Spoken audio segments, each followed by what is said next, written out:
سکون چاہتے ہو، دعاؤں کی قبولیت کے لیے آنکھیں روز بھیگ رہی ہیں لیکن قبولیت نہیں ہو رہی۔ کیا لگتا ہے تمہارے یہ آنسو بے سبب ہے؟ ارے یہ آنسو تو نعمت ہے اور اللہ کو بہت زیادہ پسند ہے، اور جلد ہی تمہیں ان کا بدلہ عطا فرمائے گا، تمہاری دعائیں قبول کر کے سکون سے نواز دے گا۔ جو تم دعاؤں میں مانگ رہے ہو وہ ابھی تک نہیں ملا تو سمجھو کہ اللہ تمہیں دینے کے لیے اسباب پیدا کر رہا ہے۔ جلد ساری دعائیں حقیقت میں بدل جائیں گی۔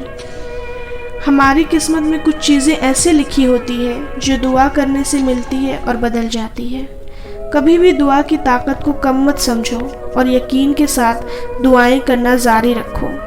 ان قریب وہ مل جائے گا جو تم چاہتے ہو انشاءاللہ۔ کبھی کبھار صرف اللہ ہی جانتا ہے کہ ہم پر کیا بیت رہی ہے، اور یقین ہے کہ وہ سب ٹھیک بھی کر دے گا۔ اللہ نے قرآن میں کہہ دیا ہے کہ دعا پہاڑوں کو بھی ان کی جگہ سے سرکا سکتی ہے، تو قبولیت کا شک تو بنتا ہی نہیں۔ وہ ضرور تمہاری دعائیں قبول کرے گا انشاءاللہ۔ جس نے دل بنایا ہے وہ دل کا حال بھی جانتا ہے۔ اللہ کے سامنے ٹوٹ کر بکھرو گے تو وہ سنبھال لے گا، اللہ کے سامنے سجدے میں گرو گے تو وہ تھام لے گا۔ قبولیت کے اتنے وقت بتائے ہیں اللہ نے، دعا کے اتنے طریقے سکھائے ہیں اللہ نے۔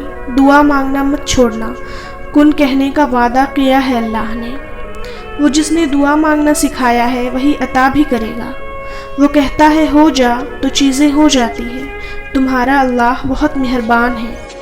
تم باقاعدگی سے نماز اور قرآن پڑھنے لگ جاؤ تو یقین کرو رب تمہاری ساری مشکلیں دور کر دے گا، اور کچھ دکھ کچھ باتیں آپ کسی سے نہیں کر سکتے، چاہے وہ کتنا ہی عزیز ترین رشتہ ہو، صرف اللہ ہی سمجھتا ہے۔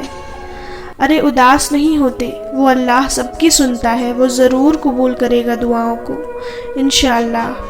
جب انسان سب کچھ اپنے رب پر چھوڑتا ہے تو وہ رب بھی اپنے بندے کے لیے کل قائم رکھتا ہے۔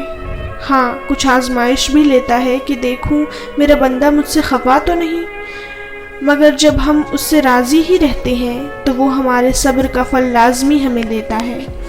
اسی لیے یقین رکھو دعائیں کبھی رائیگاں نہیں جاتی، دعائیں تو فوراً سن لی جاتی ہیں، بس اللہ تمہیں بہترین وقت پر دینا چاہتا ہے تاکہ تمہیں تمہاری دعاؤں سے بڑھ کر ملے۔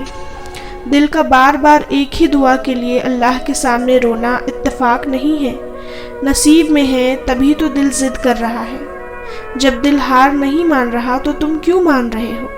مانگتے رہو، قبولیت ہو جائے گی انشاءاللہ۔ ہو سکتا ہے جو تم مانگ رہے ہو وہ پہلے سے تمہاری قسمت میں لکھا گیا ہو، اور یہ دعا صبر اور انتظار تمہیں بہترین وقت پر دینے کے لیے کروایا جا رہا ہو۔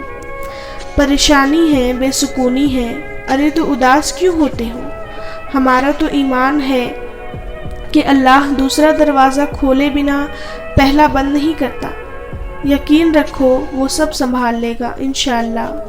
امید کبھی نہ چھوڑنا، کل کا دن آج سے بہتر ہوگا انشاءاللہ۔ ایک دن آپ خود کہو گے یا اللہ یہی تھا جو میں نے آپ سے ہمیشہ مانگا تھا۔